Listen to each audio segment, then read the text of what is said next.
নমস্কার। রম্য গল্পমালার সকল শ্রোতা বন্ধুদের জানাই স্বাগত। আপনাদের সাথে আমি রম্য মাইতি। আজ শোনাতে চলেছি প্রখ্যাত সাহিত্যিক বিমল করের লেখা গল্প নীরজা। আজ বিকেলেও নীরজা আমার বাড়ির সামনে দিয়ে চলে গেল। গত কয়েকদিন থেকে আমি ওকে এখানে দেখছি। কাল একটু বেশি বেলায় নীরজা রিকশা চেপে যাচ্ছিল। রিকশা দেখে আমার মনে হলো কুঞ্জবাবুর আনন্দ ভবনে এসে উঠেছে। নীরজা আজ বিকেলে যখন আমার বাড়ির সামনে দিয়ে চলে গেল, তখন আমি বারান্দায় বসে। বারান্দার পর বাগান, বাগানের শেষে কাঁটা গাছের বেড়া, বেড়ার উপাশে রাস্তা, রাস্তাটা সোজা স্টেশনের ওভারব্রিজ পর্যন্ত চলে গিয়েছে। আমার এই বাড়ি বেশ ছোট, সর্বত্রই এর দীন দশা। টালির ছাদ, মামুলি ছাদের ঘর, জাম গাছের কাঠের দরজা, বাগানে কিছু দেশি ফুলের গাছ, কাঠের ভাঙা ফটক ঘেঁষে বুনো লতার ঝোপ। শীত এসে পৌঁছবার আগেই বেগুনি রঙের ছোট ছোট ফুল ধরে লতায়। এখন হেমন্ত শেষ হয়ে এসেছে বলে ওই বুনো ফুল ফুটতে শুরু করেছিল। বিকেলে যখন নীরজা যাচ্ছিল, আমার মনে হলো সে কয়েক পলকের জন্যে আমার বাড়ির দিকে তাকিয়েছিল। শীতের বাতাস আসার সময় হলে এখানে চেঞ্জারের ভিড় হয়। শরীর সারাতে বা বেড়াতে এসে যারা এদিকের বাড়িঘরে ওঠে, তারা পথ দিয়ে যেতে যেতে আমার বাড়ির দিকে অবাক হয়ে তাকায় দু এক পলক। আমার পাশাপাশি সব কটা বাড়ি প্রায় প্রাসাদ তুল্য। ঐশ্বর্য, সমারোহ, সৌন্দর্য তাদের কোনো অভাব নেই। আমার বাড়িটি এখানে তাই বেমানান, বিসদৃশ্য। নীরজার মতনই অনেকটা। নীরজাকে যখন আমি প্রথম দেখি, তখন আমারও মনে হয়েছিল অমন উৎফুল্ল জ্যোৎস্নার মতন সুন্দর মুখে কেমন করে মরা মাছের চোখের মণির মতন অদ্ভুত একটি আঁচিল হলো। নীরজার বাম গালে নাকের কাছটায় উপর ঠোঁট ছুঁয়ে আঁচিলটা ছিল, কালোর সঙ্গে ঈষৎ রক্তের আভা মেশানো। ওই আঁচিল এবং মাছের চোখের মধ্যে সাদৃশ্য খুঁজে বের করার চেষ্টা আমি কোনো দিনই করিনি। নীরজাই আমায় বলেছিল কথাটা। বলেছিল তার মামা, যিনি নেপালের রাজ দরবারে চাকরি করতেন, তিনি বলেছিলেন ওই আঁচিল খুব সুলক্ষণযুক্ত। মীনাক্ষী চিহ্ন রয়েছে ওতে। নীরজা নানা সুলক্ষণের মধ্যে জন্মগ্রহণ করেছিল। ওদের পরিবারের লোকজনের কাছে আমি গল্প শুনেছি, নীরজা সরকারি স্টিম লঞ্চের মধ্যে ভূমিষ্ঠ হয়েছিল। তার বাবা পূর্ণ অন্তঃসত্ত্বা স্ত্রীকে নিয়ে যখন বাসা বদল করতে নদী পার হচ্ছিলেন, তখন নীরজা ভূমিষ্ঠ হলো। ভগবানের অসীম কৃপা, এই জন্ম এত স্বাভাবিক সরলভাবে ঘটে গেল যে মনেই হলো না কোথাও কোনো বিপদ ছিল। নীরজার জন্মের পর তার বাবা এক সরকারি খেতাব পান, যে নদী বরাবর পুল ভেঙে রেল কোম্পানিকে বিব্রত করছিল, সেই নদীকে নীরজার বাবা পরাজিত করলেন। চাকরিতে মস্ত উন্নতি ঘটল। সংসারে নীরজার জন্মের পর আরও অনেক সৌভাগ্যের ঘটনা ঘটেছে। নীরজার মা পিতৃ সম্পত্তি পান প্রায় 20-25 হাজার টাকার। নীরজার বড় ভাই সর্পদংশনের পরও নিশ্চিত মৃত্যু থেকে বেঁচে যায়। ছোট পিসির বিয়ে হয়ে গেল অপ্রত্যাশিতভাবে। তাঁর পায়ের খুঁত পাত্র গ্রাহ্য করল না। এরকম কত ঘটনা ঘটেছে পরিবারে।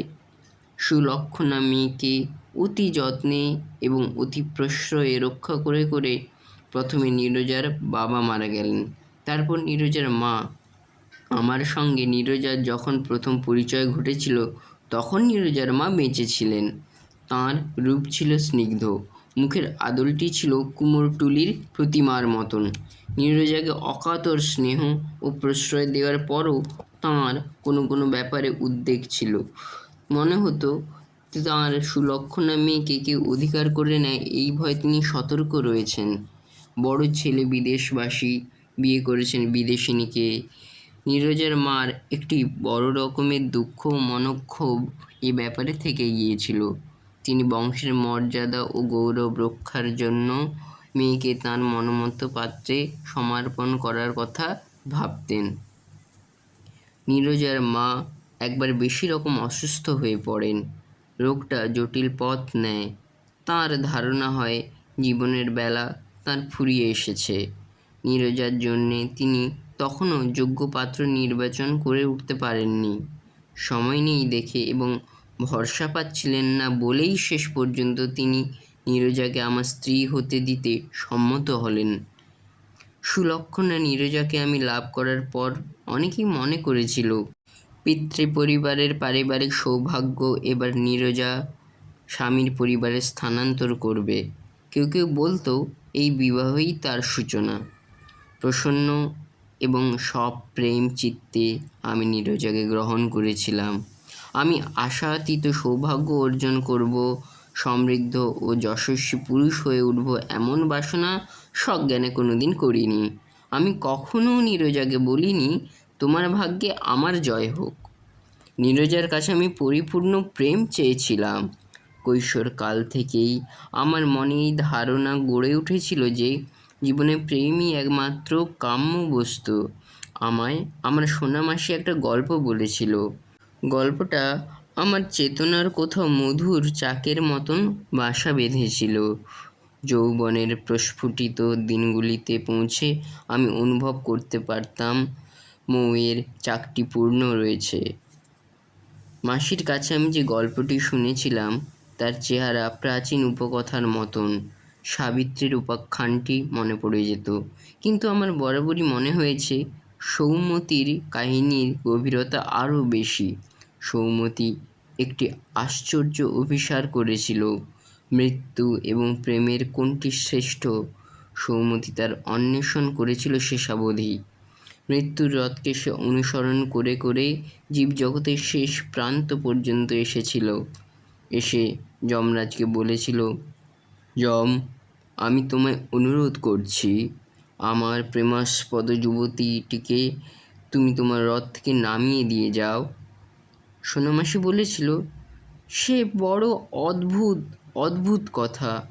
যম বলে, মৃত্যু যাকে নেয় তাকে ফেরত দেয় না। তার শক্তির কাছে মানুষের করার কিছু নেই। সৌমতী বলে, প্রেম মৃত্যুকে জয় করে। এই প্রশ্নের মীমাংসা করার জন্য এলো একটা তুলা দণ্ড। একদিকে থাকবে মৃত্যু, অন্যদিকে প্রেম। যেদিকে দণ্ড মাটিতে নেমে যাবে কণামাত্র সে জিতবে। বুঝলি হিরণ, সোনামাসি বলেছিল। যমরাজের দিকে প্রথমে থাকলো সেই মেয়েটির মৃতদেহ, সৌমতী অন্যদিকে রাখল তার মন। যমরাজ দেখলেন সৌমতীর পাল্লা অনেক ভারী। তিনি আরও কটা মৃতদেহ রাখলেন, তবু তাঁর পাল্লা ভারী হলো না। একে একে যমরাজ শত শত মৃতদেহ, মৃত পশু পাখি, মৃত গাছপালা, পৃথিবীর যা কিছু প্রাণহীন, গলিত, যা কিছু মৃত্যুতে পরিণত হয়েছে সবই তিনি তাঁর দিকের পাল্লায় রাখলেন। সৌমতী ধ্যানে তার মন অন্যদিকে রেখে বসেছিল। শেষে সে আকাশ, জল, বায়ু ও স্বয়ং ঈশ্বরকে তার সহায় হতে বলল, আপনারাও প্রেম, মৃত্যুকে আপনারা হীন প্রতিপন্ন করুন। যমরাজ হেরে গিয়েছিলেন। যদি নাও হারতেন, সোনামাসির গল্প থেকে আমি আমার প্রাপ্যটুকু লাভ করতাম। জগতের প্রেমহীনতা এক ভাগ স্থলের ন্যায়। তার অধিকার অধিক হলে এই জীবন প্রবাহ এতদূর বয়ে আসতো না। আমি সোনামাসির গল্পকে হীরক কাটার মতন যথাযথভাবে কেটে আমার প্রয়োজনের মতন ও রুচি অনুযায়ী ছোট করে নিয়ে একটি বহুমূল্যবান মাণিক্য করে নিয়েছিলাম। আংটির মতন আমার মনের ধারণায় সেই হীরকটি থেকে গিয়েছিল। আমি সৌমতী নই, পৌরাণিক রূপকথার নায়ক সদৃশ আমার চরিত্র নয়, তবু আমি একনিষ্ঠ পবিত্র প্রেমিক হতে চেয়েছিলাম। যৌবন যাতনায় কাতর বন্ধুরা আমায় বলতো উপভোগ্য কয়েকটি নারীর সংস্পর্শে এলে আমার ধারণা পার্থিব হবে। নীরজাকে আমি ভালোবেসেছিলাম। যে প্রেমের আস্বাদ আমি কামনা করতাম, যার জন্য আমি ব্যাকুল ছিলাম, নীরজাকে দেখার পর সেই প্রেম আমি অনুভব করলাম। তারপর অপেক্ষা করলাম নীরজার মার সম্মতির জন্য। হয়তো আমি নীরজাকে না পেতে পারতাম, কিন্তু ঘটনা আমাকে নীরজাকে পাইয়ে দিয়েছিল। আমাদের বিবাহের পর সামান্য কিছুদিন নীরজার মা বেঁচে ছিলেন। তাঁর মৃত্যু ঘটলে এই সংসারে আমি এবং নীরজা দুজন মাত্র মানুষ থাকলাম। নীরজাদের বাড়িতেই উঠে গেলাম আমরা। মস্ত বাড়ি। পুরনো কয়েকজন দাস দাসী ছেড়ে নীরজা আমার চ্যাটার্জি লেনে ছোটো বাড়িতে থাকতে রাজি হলো না। আমি ছিলাম সরকারি চাকুরে। মাসের মধ্যে অর্ধেক দিন বাড়ি, অর্ধেক দিন বাইরে। ঘুরে বেড়াতে হতো নিত্য। ভালো লাগতো না। নীরজাকে বিয়ে করার পর আমি একবার প্রায় স্থির করে ফেলেছিলাম চাকরিটা ছেড়ে দেব। আমার বড় কষ্ট হতো নীরজাকে রেখে যেতে। শেষ পর্যন্ত চাকরিটা ছাড়িনি। মনে হয়েছিল ওটা উচিত হবে না। নীরজা বলতো, তোমার হাতে শিগগির একটি সোনার ফল এসে পড়বে। বিবাহিত জীবনে 2 বছর কেটে যাবার পর আমি বুঝতে পারলাম নীরজার মা আমায় তাদের পরিবারের সৌভাগ্য অথবা সুলক্ষণযুক্ত মূর্তিটি দান করে যাননি, বরং একদিন আমার মনে হলো আমার প্রেম প্রজ্বলিত দেহমনে তিনি যেন কৃপা পরবশ হয়ে একপাত্র জল ছুঁড়ে দিয়েছিলেন এবং আমার সর্বত্র একটি ভয়ঙ্কর ফোস্কা পড়ে গেছে। সাধারণ একটা বিষয় যা আমি উপেক্ষা করেছিলাম আমার চোখে পড়ল। নীরজা আমার মতন জীবনের কোনো একটি বিষয়ে স্থির ধারণা নিয়ে বসে নেই। সে অত্যন্ত নির্বিকার চিত্তে তার প্রাপ্ত ঐশ্বর্য ব্যয় করে চলেছে এবং ভাবছে তার সৌভাগ্য ও সুলক্ষণের জন্যে কখনো তার স্থূল দুঃখ আসবে না। প্রশ্রয় মানুষকে জেদি এবং বিবেচনাহীন করে। প্রশ্রয় চরিত্রকে তরল ও আত্মম্ভরি করে তোলে। নীরজা যে জেদি, বিবেচনাহীন, তরল প্রকৃতির এবং অহমিকাপূর্ণ নারী, কথা আমার ভাবা উচিত ছিল আগে। আমি ভাবিনি কখনো। মনে হয়নি নীরজা আমার মতন সৌমতি উপাখ্যানের মুগ্ধ শ্রোতা নাও হতে পারে। ক্লেশ এবং মৃত্যুর অনুগমন সাধারণ মানুষের স্বভাব নয়। আমি নীরজার যৌবনের দিকে তাকিয়ে দেখতে শিখেছিলাম জৈব প্রকৃতি তাকে সুখ এবং আনন্দের দিকে কী অক্লেশে টেনে নিয়ে যাচ্ছে। মনে হতো ওর চরিত্র আমার বিপরীত। আমি কলকাতা ছেড়ে চলে যাবার মুহূর্ত থেকে কাজ সেরে নীরজার কাছে ফিরে না আসা পর্যন্ত প্রতিক্ষণ তার সান্নিধ্যের জন্য কাতর হতাম। আর নীরজা আমার বাড়ি ছেড়ে চলে গেলে তার চারপাশে আনন্দের অট্টরোল তুলত। ওর বহু বন্ধু ছিল, দূর সম্পর্কের নানা ধরনের আত্মীয় ছিল, বিলাস ছিল, ব্যসন ছিল। একদিন নীরজার সঙ্গে আমার কয়েকটি কথা হয়েছিল যা আমার আজও মনে আছে। তুমি বাড়িতে এলেই দেখছি সব কেমন যেন হয়ে যায়, নীরজা আমাকে বলেছিল স্পষ্ট করে। কেন? আমি ওকে লক্ষ্য করে বলেছিলাম। কেন কি তুমিই বুঝে নাও? আমি বুঝতে পারছি কই, চেষ্টা করো, নীরজা বলল। বলে আমার সামনে থেকে উঠে গিয়ে কাকে যেন ফোন করলো। ফোন সারা হলে ফিরে এসে বলল, তুমি কোনো দিন খুশি হতে শিখবে না, তোমার মন বুড়ো হয়ে গেছে। আমি ভেবেছিলাম নীরজাকে প্রশ্ন করব, খুশি হবার শিক্ষা তাকে কে দিয়েছে? কে তাকে বলেছে তার মন শিশুর তুল্য? এসব প্রশ্নের কোনো জবাব আমি পাবো না জেনে নীরজাকে বলেছিলাম, তুমি খুশি হও, আমি খুশি হওয়া দেখি।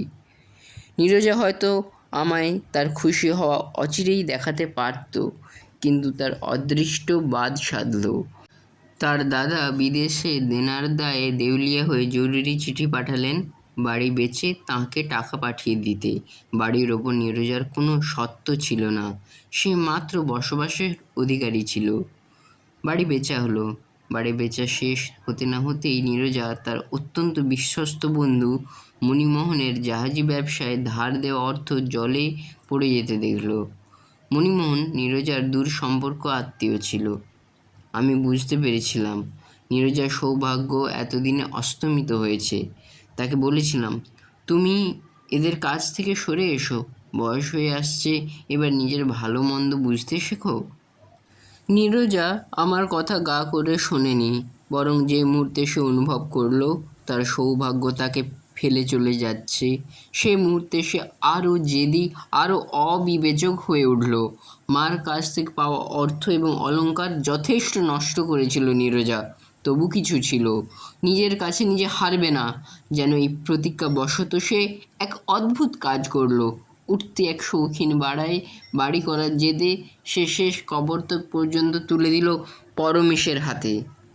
সংসারে কিছু অগোচর কাহিনী থেকে যায়। আমি জানতাম না নীরজার সঙ্গে পরমেশের এই রকম একটি কাহিনী ছিল। পরমেশ মস্ত ব্যবসাদার লোক, জমি কেনা, বাড়ি তৈরি করা তার পেশা। নীরজা যা চেয়েছিল পরমেশ তার অর্ধেকটা দিয়েছিল ব্যবসাদারের মতন, বাকিটা দিতে সম্মত হয়েছিল আনন্দ লেনদেনের ভিত্তিতে। আর তখনই আমি জানতে পেরেছিলাম নীরজা মনোহর উজ্জ্বল একটি স্থাবর গৃহের জন্য সব কিছু অকাতরে দিতে পারে। একদিন অত্যন্ত বিশ্রী আবহাওয়ার মধ্যে আমি বাড়ি ফিরে এসে দেখলাম নীরজা তার জামা কাপড় গুছোচ্ছে। সাধারণত এমন করে বাক্স গুছোনোর কথা নয় তার। বললাম, কি ব্যাপার, সুটকেস বাক্স নিয়ে বসে পড়েছ যে? নীরজা কিছু সময় কথার জবাব দিল না। পরে বলল, আমি আজ পুরী যাচ্ছি। পুরী হঠাৎ? কেন, যেতে নেই? না। না কেন? আমি বাড়ি নেই, 1 সপ্তাহ 7 জায়গার জল খেয়ে বাড়ি ফিরলাম, আর তুমি ঘর ছেড়ে বাইরে চললে। আমার যাওয়া ঠিক, আমি না এলেও তুমি চলে যেতাম। সেই মুহূর্তে আমি অনুভব করেছিলাম নীরজার উদ্ধত কুৎসিত আচরণের জন্য তাকে আমি কিছু শিক্ষা দিই। ওর স্পর্ধা এবং অবজ্ঞা আমায় কাণ্ডজ্ঞানহীন করে তুলেছিল। কাছে গিয়ে বাক্সের ডালা ফেলে দিয়ে বললাম, না, তুমি যাবে না। আমি ভুল করেছিলাম। নীরজার স্পর্ধা ততদিনে স্বেচ্ছাচারিতা এবং অহমিকায় রূপান্তরিত হয়েছে এ কথা আমার বোঝা উচিত ছিল।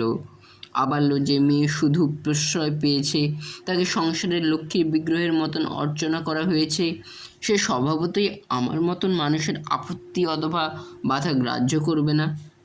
নীরজা আমার দিকে কয়েক মুহূর্ত তাকিয়ে থেকে উঠে দাঁড়ালো। তার মুখ অপমানে লাল হয়ে গিয়েছিল, শক্ত কঠিন হয়েছিল। ঘর ছেড়ে চলে যেতে যেতে বলল, অশান্তি করে তুমি আমার যাওয়া আটকাতে পারবে না। আমি সত্যি সে সময় কিছু অশান্তি করেছিলাম। নীরজা পুরী চলে যাবার পর আমিও তাকে অনুসরণ করেছিলাম। পুরীতে নীরজার সঙ্গে পরমেশ গিয়েছিল। আমার ধারণা হলো ভ্রমণ বোধহয় তাদের একমাত্র উদ্দেশ্য নয়। এরপর আর মাত্র মাস 2 নীরজার সঙ্গে আমার সম্পর্ক ছিল। আমি বুঝতে পেরেছিলাম সুলক্ষণা নীরজা আমার জীবনের সর্বত্র দুর্লক্ষণ এবং দুর্ভাগ্য বয়ে এনেছে। আমার শরীর ভেঙে গিয়েছিল, চাকরিতে সুনাম নষ্ট হয়ে দুর্নাম ঘটেছিল, শেষে অসুখে পড়লাম। আমার অসুখের সময় নীরজা তার নতুন বাড়ি নিয়ে খুব ব্যস্ত ছিল। বাড়িটা শেষ হয়ে এসেছিল এবং রঙের কাজ হচ্ছিল, ইলেকট্রিকের তার টানা হচ্ছিল। একদিন অনেকটা রাত করে বাড়ি ফিরে এসে নীরজা বলল, পরমেশের স্ত্রী মারা গেছে, আত্মহত্যা করেছে আপিং খেয়ে। আমার গায়ে জ্বর ছিল, মাথায় যন্ত্রণা ছিল। চোখ তুলে নীরজাকে দেখতে গিয়ে কেমন যেন তার আঁচিলটি লক্ষ্য না করে পারলাম না। আমার মনে হলো অত্যন্ত বিষাক্ত কোনো ক্ষতের মতন ওই আঁচিলটি নীরজার জীবনকে আশ্রয় করে আছে। জগতে অনেক বোকা আছে, নীরজা বলল। পরমেশের বউ আফিং খেয়ে মরে কোন উপকারটা করলো বুঝি না। তোমার অনেক উপকার করে গেল, আমি বললাম। নীরজা আমার চোখে চোখ রেখে তীক্ষ্ণ দৃষ্টিতে তাকিয়ে থাকলো কয়েক পলক, তারপর বলল, আমার উপকার আরও তো অনেকেই করতে পারে। কথাটা শোনার পর আমি যেন জোরের ঘরে হঠাৎ অচৈতন্য হয়ে ঘরের বাতি নিভে যেতে দেখলাম। নীরজা নিশ্চয়ই চলে গিয়েছিল। তারপর আমি নীরজার কাছ থেকে চলে এসেছিলাম। নিজেকে সামলে নিতে আমার কিছু সময় লেগেছিল। মন কিছুটা সংযত ও সহনশীল হয়ে উঠলে আমি ভাববার চেষ্টা করেছি, নীরজার সঙ্গে আমার বিবাহিত জীবনের 5টি বছর এমন অশান্তির হলো কেন। আমি সর্বান্তঃকরণে নীরজাকে ভালোবাসতাম, নীরজা ভিন্ন কোনো চিন্তা আমার ছিল না। ভেবে ভেবে আমি স্থির করেছিলাম নীরজাকে যথার্থ দৃষ্টিতে আমি দেখতে পারিনি। তার চরিত্র যতগুলি অশুভ উপকরণ ছিল, আমি সেগুলি প্রত্যক্ষ করে দেখলে বুঝতে পারতাম। নীরজাদের পরিবারে যে মূর্তিটি জীবিত ছিল, সেই মূর্তিটির যখন ক্ষয় ধরেছে, তখন আমি তাকে বিবাহ করেছিলাম। বস্তুত নীরজার বাবা এবং মা ও অন্যান্য আত্মীয় স্বজন নীরজার চরিত্রে অনেকগুলি বীজ বৃক্ষ রোপণ করেছিলেন। নীরজা যখন আমার স্ত্রী হলো তখন তার সমস্ত চেতনায় সেই বীজ সংক্রামিত হয়েছে। আসলে আমি যে নীরজাকে লাভ করেছিলাম সেই নীরজা মৃতপম ছিল। সংসারের দুরারোগ্য ব্যাধিগুলি তাকে আক্রমণ করে নিজ অধিকারে টেনে নিচ্ছিল। আমি বুঝতে পেরেছিলাম সোনামাসির গল্প আমার হৃদয়ঙ্গম হয়নি। আমার প্রেম আমার অপদার্থ প্রতিপন্ন করেছে। আমি অধিক পথ হাঁটতে পারিনি, ক্লেশ সহ্য করতে পারিনি, জীবনের একটি গুরুতর প্রশ্নের সম্মুখীন হবার যোগ্যতা ও সাহস অর্জন করিনি। মানুষ জানে না সেখানে অপেক্ষা করে। আমি চলে আসার পর থেকেই অপেক্ষা করেছি এবং আজ প্রায় 15 বছর অপেক্ষার পর নীরজাকে দেখতে পেলাম অপ্রত্যাশিতভাবে। দেখে মনে হলো নীরজা কি আজও আনন্দ ভবনের অতিথি। বাড়ির সামনেই দেখা হয়ে গেল একদিন। সন্ধে হয়ে এসেছিল, ঠান্ডা পড়ছিল। নীরজা আমায় চিনতে পারল। বললাম, এসো বাড়ির ভেতরে যাই। আমার বসার ঘরটি খুব ছোট, আসবাবপত্র অতি অল্প। বালক ভৃত্যটি লণ্ঠন জ্বালিয়ে এনে রেখে গেল ঘরে। সাধারণ সরু মতন একটি তক্তপোষে শতরঞ্জি পাতা, কাঠের চেয়ার একটি, বেতের মোড়া একপাশে, ছোট একটি টেবিল জানলার দিকে মুখ করে রাখা। নীরজা তক্তপোষের ওপরেই বসল। লণ্ঠনের আলোয় যথাসাধ্য নজর করে ওর মুখটি দেখলাম। নীরজার মুখের আদল অনেকটা বদলে গেছে। গালের পাশগুলো ফুলে গেছে, ফ্যাকাশে হয়েছে। অনেকদিন রক্তশূন্য ব্যাধিতে ভুগলে মুখ বুঝে ওইরকম সাদাটে মেরে যায় গায়ের চামড়ায়। খুব প্রাণহীন দেখাচ্ছিল। চোখ দুটি নিরুজ্জ্বল, অবসাদগ্রস্ত। কালো একটি রেখা পড়েছে চোখের উপর পাতায়। ওকে অত্যন্ত নিরানন্দ শূন্য দেখাচ্ছিল। সেই আঁচিলটি ওর মুখে যথাস্থানেই রয়েছে, আরও কালো হয়ে গেছে। কয়েকটি ছোটোখাটো কথার পর বললাম, কুঞ্জবাবুর বাড়িতে এসে উঠেছ? ও স্ত্রী পাঠিয়েছেন, নীরজা বলল। কুঞ্জবাবুর বড় মেয়ে শরীর সারাতে এসেছে, আমি তার দাসী। দাসী? ওই একই হলো, দেখাশোনা করার দাসী। নীরজা তার গলার কাছে গায়ের পুরনো শালটা তুলে নিল। তার হাতের পাশে একটি ছোট কাপড়ের ব্যাগ, তার মধ্যে টুকটাক কিছু বাজারপত্র দেখা যাচ্ছিল। বুঝতে পারছিলাম কুঞ্জবাবুর মেয়ের ফর্দ বাজার করে নিয়ে ফিরছিল নীরজা। আমি কুঞ্জবাবুর বড় মেয়েকে আগে কয়েকবার দেখেছি, বিবাহিতা এবং অসুস্থ মেয়ে। বেচারি প্রায় এখানে হাওয়া বদলাতে আসে।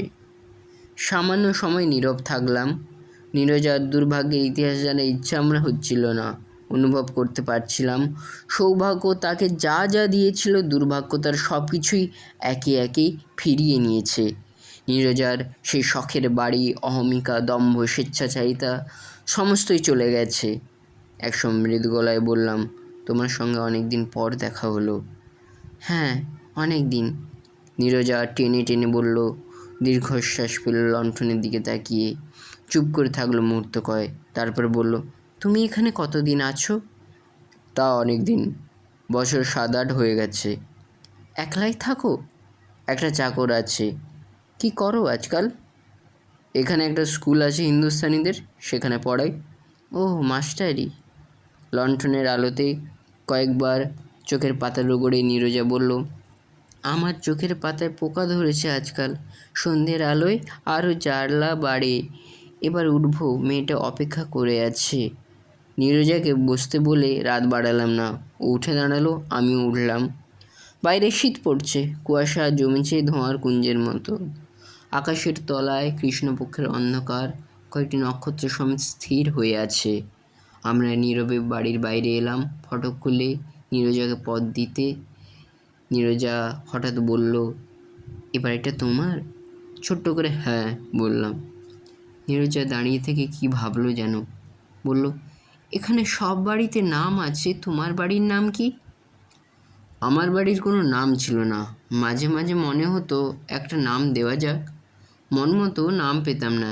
নীরজার কথার কি জবাব দেব ভেবে পেলাম না। পথে পা বাড়িয়ে গায়ের চাদরটা আরও গুছিয়ে নিল নীরজা।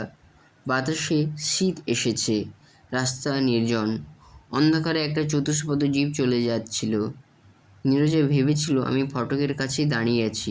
মুখ ফিরিয়ে দেখলো কিছু বলবে বলে আমি ওর সঙ্গে যাচ্ছিলাম। আমায় পাশাপাশি হাঁটতে দেখে নীরজা কেমন বিষণ্ণ উদাস গলায় শুধোলো, তুমি কি কোনোদিন ভেবেছিলে আমার সঙ্গে দেখা হবে? না, ভাবিনি। তবে কখনো কখনো মনে হতো যদি দেখা হয় দেখব। দেখব? কি দেখব? দুপা হেঁটে নীরজা দাঁড়িয়ে পড়েছিল। আমায় ভালো করে দেখার চেষ্টা করলো। আমি কোনো জবাব দিচ্ছিলাম না। সামান্য অপেক্ষা করে পা বাড়ালো নীরজা। আমায় এই অবস্থায় দেখে তোমার কি লাভ হলো? হয়তো কষ্ট পেলে। নীরজার কথার কোনো উত্তর আমি দিইনি। তাকে দেখে আমার কষ্ট পাওয়া উচিত ছিল, কিন্তু আমি কষ্ট পাইনি। আনন্দ ভবনের কাছাকাছি এসে নীরজা বলল, এবার তুমি ফিরে যাও, আমি এসে গিয়েছি। নীরজার সেই স্বর হঠাৎ আমায় সোনামাসির গল্প মনে পড়িয়ে দিল। মনে হলো নীরজা যমরাজের মতনই জীবজগতের শেষ প্রান্তে এসে আমায় ফিরে যেতে বলছে। নীরজা বোধহয় বুঝতে পারল না, ফিরে যাওয়ার আগে আমি এখনও কয়েকটা পথ হাঁটব, ক্লান্ত হব, ক্লেশ পাব এবং মৃত নীরজাকে ফিরে পাওয়ার চেষ্টা করব শেষ পর্যন্ত। কেমন লাগলো আজকের এই গল্প? কমেন্ট বক্সে অবশ্যই লিখে পাঠান এবং গল্পটি ভালো লাগলে লাইক এবং শেয়ার করতে ভুলবেন না। পরবর্তীকালে নিত্য নতুন নানা স্বাদের ভিন্ন ধরনের গল্প পেতে এবং শুনতে এখনই আমার চ্যানেলটি সাবস্ক্রাইব করে আমার পাশে থাকুন। ধন্যবাদ।